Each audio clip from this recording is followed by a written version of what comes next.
ನಮಸ್ತೆ. ಮಧುಮೇಹ ರೋಗ ಎನ್ನುವಂಥದ್ದು ಇತ್ತೀಚಿನ ದಿನಗಳಲ್ಲಿ ಸರ್ವೇ ಸಾಮಾನ್ಯವಾಗ್ತಾ ಇದೆ.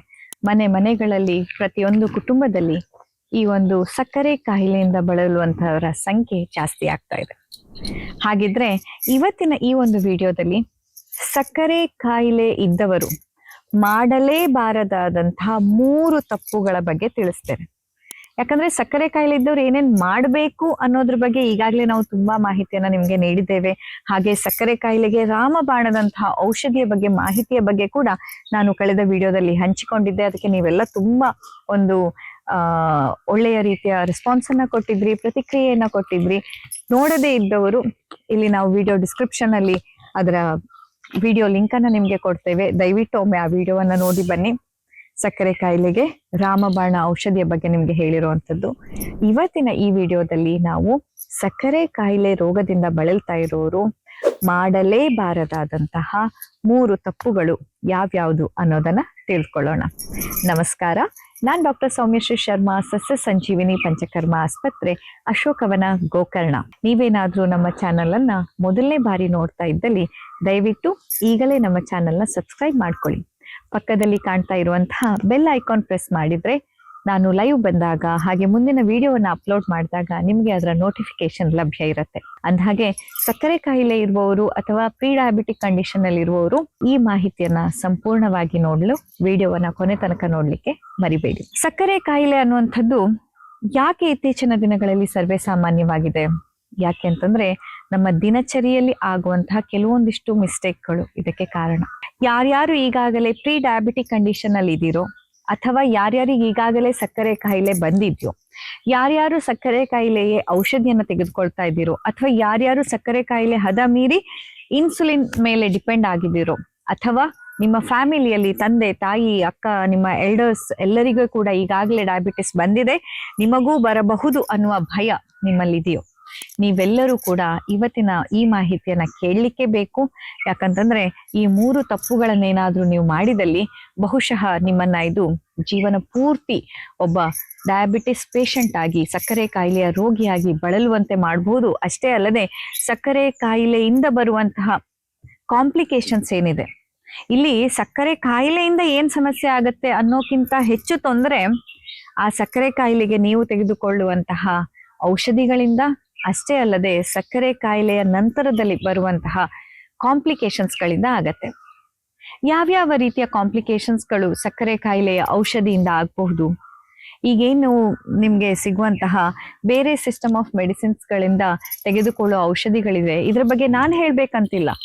ತಾವೇ ಸ್ವತಃ ಎಲ್ಲ ರಿಸರ್ಚ್ ಆರ್ಟಿಕಲ್ಸ್ ಗಳಲ್ಲಿ ಪಬ್ಲಿಷ್ ಆಗಿರೋ ರೀತಿಯಲ್ಲಿ ಮೆಟ್ಫಾರ್ಮಿನ್ ಮೊದಲಾದಂತಹ ಸಕ್ಕರೆ ಕಾಯಿಲೆಯ ಔಷಧಿಯನ್ನ ಯಾರು ತುಂಬಾ ಸಮಯ ತೆಗೆದುಕೊಳ್ತಾರೋ ಅವರಿಗೆ ಬರುವ ಕಾಂಪ್ಲಿಕೇಶನ್ಸ್ಗಳು ಸಕ್ಕರೆ ಕಾಯಿಲೆಯಿಂದ ಆಗುವ ತೊಂದರೆಗಿಂತ ಹೆಚ್ಚು ತೀವ್ರವಾದದ್ದು ಅನ್ನೋದು ಸ್ವತಃ ರಿಸರ್ಚ್ಗಳು ಪಬ್ಲಿಷ್ ಮಾಡ್ತಾ ಇದ್ದಾವೆ.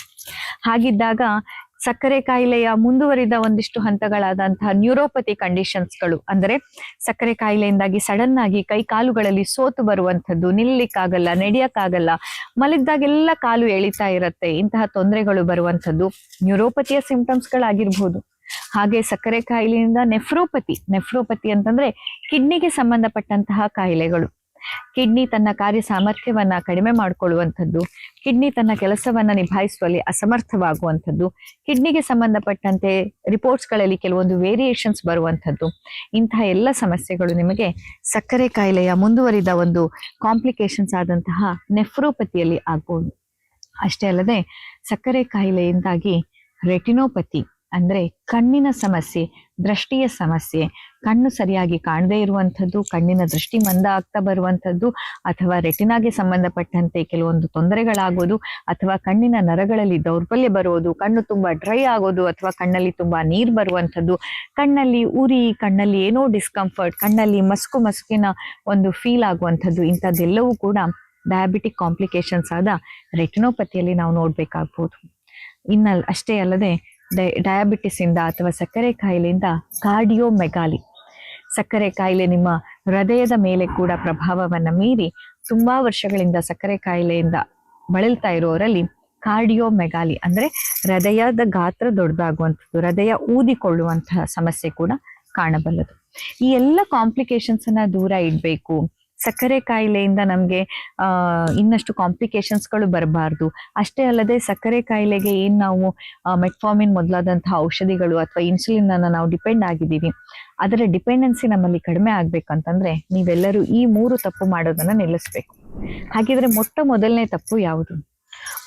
ಮೊದಲನೇ ತಪ್ಪು ಹೆಚ್ಚಿನವರು ಮಾಡ್ತಾ ಇರೋದು, ಸಕ್ಕರೆ ಕಾಯಿಲೆ ಬಂದ ತಕ್ಷಣ ಸಕ್ಕರೆ ತಿನ್ಬಾರ್ದು, ಬೆಲ್ಲ ಪರವಾಗಿಲ್ಲ, ಬೆಲ್ಲದಲ್ಲಿ ಕಬ್ಬಿಣದ ಅಂಶ ಇದೆ, ಖನಿಜಾಂಶ ಇದೆ, ಎಷ್ಟೊಂದು ಮಿನರಲ್ಸ್ಗಳು, ಜೀವಸತ್ವಗಳು ನಮ್ಗೆ ಸಿಗತ್ತೆ, ಹಾಗಾಗಿ ಸಕ್ಕರೆ ಕಾಯಿಲೆಗೆ ಬೆಲ್ಲ ಪರವಾಗಿಲ್ಲ, ಸಕ್ಕರೆ ತಿನ್ನಬಾರದು ಅನ್ನುವಂತಹ ನಂಬಿಕೆ ನಿಮ್ಮಲ್ಲಿದ್ರೆ ದೊಡ್ಡ ತಪ್ಪು, ಶುದ್ಧ ಸುಳ್ಳು ಅದು. ಯಾಕೆ ಈ ಮಾತನ್ನ ಹೇಳ್ತಾ ಇದ್ದೀನಿ ಅಂತಂದ್ರೆ, ನನ್ನ ಈ ಕಳೆದ 11 ವರ್ಷದ ಅನುಭವದಲ್ಲಿ ಕ್ಲಿನಿಕಲ್ ಪ್ರಾಕ್ಟೀಸ್ ಅಲ್ಲಿ ನಾನು ನೋಡಿರುವಂಥದ್ದು, ಎಷ್ಟೋ ಸಕ್ಕರೆ ಕಾಯಿಲೆ ಇರುವ ರೋಗಿಗಳು ಈ ಸಕ್ಕರೆ ಬೇಡ ಬೆಲ್ಲ ತಿನ್ನಬಹುದು ಅನ್ನುವಂತಹ ಒಂದು ಅಜ್ಞಾನದಿಂದಾಗಿ ನ್ಯೂರೋಪತಿಯಿಂದ ಬಳಲೋದನ್ನ ನೋಡಿದೀನಿ, ಕಾರ್ಡಿಯೋಮೆಗಾಲಿಂದ ಸಫರ್ ಆಗೋದನ್ನ ನೋಡಿದೀನಿ, ಕಿಡ್ನಿ ಸಮಸ್ಯೆ, ಕಣ್ಣಿನ ಸಮಸ್ಯೆಯಿಂದ ಸಫರ್ ಆಗೋದನ್ನ ನಾನು ನೋಡಿದ್ದೀನಿ. ಹಾಗಾಗಿ ಇಷ್ಟು ಆತ್ಮವಿಶ್ವಾಸದಿಂದ ಹೇಳ್ತಾ ಇದ್ದೇನೆ, ಸಕ್ಕರೆ ಕಾಯಿಲೆಯವರು ಸಕ್ಕರೆ ಆಗಲಿ, ಬೆಲ್ಲವಾಗಲಿ, ಅಥವಾ ಈಗ ಮಾರ್ಕೆಟ್ ಅಲ್ಲಿ ಸಿಗ್ತಾ ಇರುವಂತಹ ಜೇನುತುಪ್ಪವಾಗಲಿ, ಯಾವುದೇ ರೀತಿಯ ಸಿಹಿ ಪದಾರ್ಥವನ್ನ ತಿನ್ನಬಾರದು. ಇನ್ನೊಮ್ಮೆ ಹೇಳ್ತಾ ಇದ್ದೇನೆ, ಸಿಹಿ ತಿನ್ನೋದ್ರಿಂದ ನಿಮ್ಗೆ ಶುಗರ್ ಬರೋದಿಲ್ಲ, ಸಿಹಿ ತಿನ್ನೋದ್ರಿಂದ ಸಕ್ಕರೆ ಕಾಯಿಲೆ ಬಂದಿಲ್ಲ, ಆದರೆ ಸಕ್ಕರೆ ಕಾಯಿಲೆ ಬಂದ ಮೇಲೆ ಸಿಹಿಯನ್ನ ತಿನ್ನಬಾರದು. ಅದು ಬೆಲ್ಲವೇ ಆಗಿರಬಹುದು, ಜೇನುತುಪ್ಪವೇ, ಈಗ ಯಾಕಂದ್ರೆ ಮಾರ್ಕೆಟ್ ಅಲ್ಲಿ ಸಿಗುವ ಜೇನುತುಪ್ಪವು ಬೆಲ್ಲವೇ ಅಥವಾ ಇದು ಸಕ್ಕರೆ ಪಾಕವೇ, ಅದು ಸತ್ಯ, ನಾನು ಹೇಳ್ತಿದ್ದೀನಿ ಕೇಳಿ.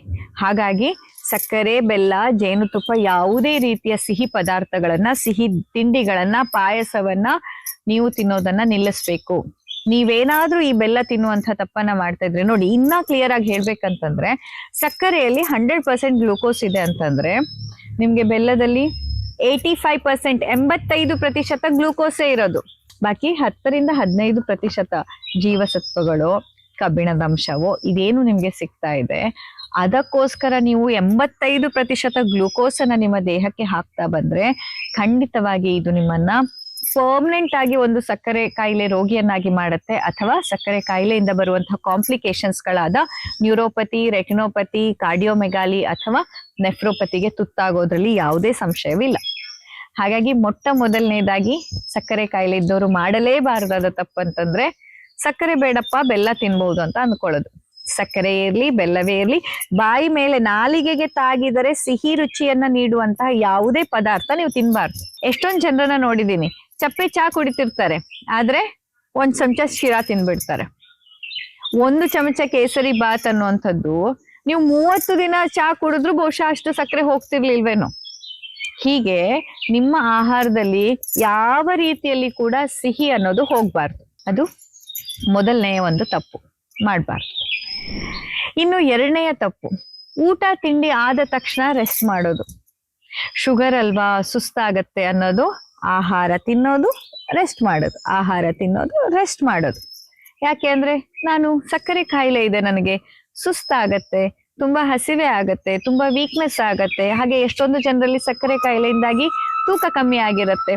ಹಾಗಾಗಿ ಸಕ್ಕರೆ ಕಾಯಿಲೆ ಇರೋರು ಆಹಾರ ಸೇವನೆಯ ತಕ್ಷಣದಲ್ಲಿ ವಿಶ್ರಾಂತಿಯನ್ನ ಪಡ್ಕೊಳ್ಳೋದು ಸರ್ವೇ ಸಾಮಾನ್ಯವಾಗಿ ನಾವು ನೋಡ್ತೀವಿ. ಆದ್ರೆ ದಯವಿಟ್ಟು ಇಲ್ಲಿ ಒಮ್ಮೆ ಕೇಳಿ, ಸಕ್ಕರೆ ಕಾಯಿಲೆ ರೋಗದಿಂದ ಬಳಲ್ತಾ ಇರೋರು, ನೀವು ಈ ಸಕ್ಕರೆ ಕಾಯಿಲೆ ರೋಗವನ್ನ ಗೆಲ್ಲಬೇಕು, ಅದನ್ನ ರಿವರ್ಸ್ ಮಾಡ್ಕೊಳ್ಬೇಕು ಅಂತಂದ್ರೆ ದಯಮಾಡಿ ಆಹಾರ ಸೇವನೆಯ ತಕ್ಷಣದಲ್ಲಿ ಕೈ ತೊಳೆಯೋದು ಮಲಗೋದು ಅಲ್ಲ. ಕೈ ತೊಳೆದ ತಕ್ಷಣ ಕನಿಷ್ಠ 100 ಹೆಜ್ಜೆ ನಡೆದಾಡ್ಬೇಕು. ಹೌದು ವೀಕ್ಷಕರೇ, ಕನಿಷ್ಠ 100 ಹೆಜ್ಜೆ, ಶತಪಥಗಳು, 100 ಹೆಜ್ಜೆಯನ್ನ ನೀವು ನಡಿಲೇಬೇಕು.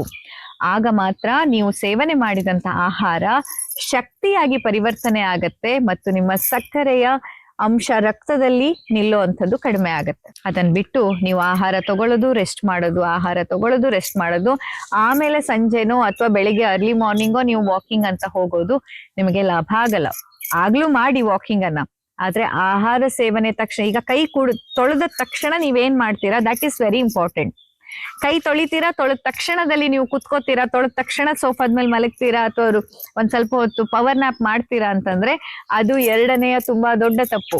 ನೀವು ವಿಶ್ರಾಂತ ಸ್ಥಿತಿಗೆ ಹೋದ ತಕ್ಷಣದಲ್ಲಿ ನಿಮ್ಮ ದೇಹ ತಿಂದಂತ ಆಹಾರವನ್ನ ರಕ್ತದಲ್ಲಿಯೇ ಸಕ್ಕರೆಯ ಅಂಶವನ್ನ ಹೆಚ್ಚಿಸ್ಲಿಕ್ಕೆ ಉಪಯೋಗಿಸ್ಕೊಳ್ಳುವ ಸಾಧ್ಯತೆ ಜಾಸ್ತಿ. ಅದರ ಬದಲು ನೀವು ಆಹಾರ ಸೇವನೆಯ ತಕ್ಷಣ ಮಿನಿಮಮ್ 100 ಹೆಜ್ಜೆ, ಇಲ್ಲದಿದ್ದಲ್ಲಿ ಒಂದು 5 ನಿಮಿಷ ಆಚೆ ಈಚೆ ನೇರವಾದ ಪ್ರದೇಶದಲ್ಲಿ ಸರಳವಾದ ಒಂದು ವಾಕಿಂಗ್ ಅನ್ನ ಮಾಡೋದೇನಿದೆಯಲ್ಲ ಅದು ತುಂಬಾ ಅಗತ್ಯ. ಸೊ ಏನಾದ್ರೂ ನೀವು ಆಹಾರ ಸೇವನೆ ತಕ್ಷಣ ಕೂತು ಟಿವಿ ನೋಡ್ತೀರಾ, ಮೊಬೈಲ್ ನೋಡ್ತೀರಾ, ರೆಸ್ಟ್ ಮಾಡ್ತೀರಾ, ರಿಲ್ಯಾಕ್ಸ್ ಆಗ್ತೀರಾ ಅಂದ್ರೆ ಆ ತಪ್ಪನ್ನ ನೀವು ಮಾಡಬೇಡಿ. ಇದು 2ನೇ ವಿಷಯ. ಇನ್ನು 3ನೇದಾಗಿ ಸಕ್ಕರೆ ಕಾಯಿಲೆ ಇರುವವರು ಮಾಡಲೇಬಾರದಾದಂತಹ 3ನೆಯ ತಪ್ಪೇನು ಗೊತ್ತಾ? ರಾತ್ರಿ ನಿದ್ದೆಗೆಡೋದು, ರಾತ್ರಿ ಜಾಗರಣ. ನಿಮ್ಗೇನಾದ್ರೂ ಸಕ್ಕರೆ ಕಾಯಿಲೆ ಇದೆ ಅಂತಂದ್ರೆ ರಾತ್ರಿ ನಿದ್ದೆಗೆಡುವಂಥದ್ದು ಅಥವಾ ತುಂಬಾ ಆಲೋಚನೆಯನ್ನ ಮಾಡ್ತಾ ಸ್ಟ್ರೆಸ್ ತಗೊಳ್ಳುವಂಥದ್ದು ಎರಡೂ ಕೂಡ ನಿಮ್ಗೆ ತುಂಬಾ ತೊಂದರೆಯನ್ನ ಕೊಡುತ್ತೆ. ಎಷ್ಟೊಂದು ಬಾರಿ ರೋಗಿಗಳು ನನ್ನಲ್ಲಿ ಹೇಳದಿದೆ, ಸಕ್ಕರೆ ತಿನ್ನಲ್ಲ, ಬೆಲ್ಲ ತಿನ್ನಲ್ಲ, ಸಿಹಿದೇನು ಮುಟ್ಟಲ್ಲ, ಡೈಲಿ ವ್ಯಾಯಾಮ ಮಾಡ್ತೀನಿ, ಆಹಾರದಲ್ಲಿ ಶಿಸ್ತಲ್ಲಿ ಇರ್ತೀನಿ, ಆದ್ರೂ ನನ್ನ ಶುಗರ್ ಯಾಕೆ ಕಂಟ್ರೋಲ್ಗೆ ಬರ್ತಾ ಇಲ್ಲ? ಯಾಕೆ ಅಂತಂದ್ರೆ ರಾತ್ರಿ ನಿದ್ದೆ ಮಾಡ್ತಾ ಇಲ್ಲ. ರಾತ್ರಿ ನಿದ್ದೆ ಮಾಡೋದ್ರಿಂದ ರಾತ್ರಿ ಜಾಗರಣೆ ಅನ್ನುವಂಥದ್ದು ಸಕ್ಕರೆಯ ಅಂಶವನ್ನ ರಕ್ತದಲ್ಲಿ ಹೆಚ್ಚಿಸುತ್ತೆ. ರಾತ್ರಿ ಜಾಗರಣೆ ಮಾಡಬಾರದು. ರಾತ್ರಿ ಚೆನ್ನಾಗಿ ನಿದ್ದೆ ಮಾಡಬೇಕು, ಹಗಲು ಚೆನ್ನಾಗಿ ಆಕ್ಟಿವ್ ಆಗಿರ್ಬೇಕು.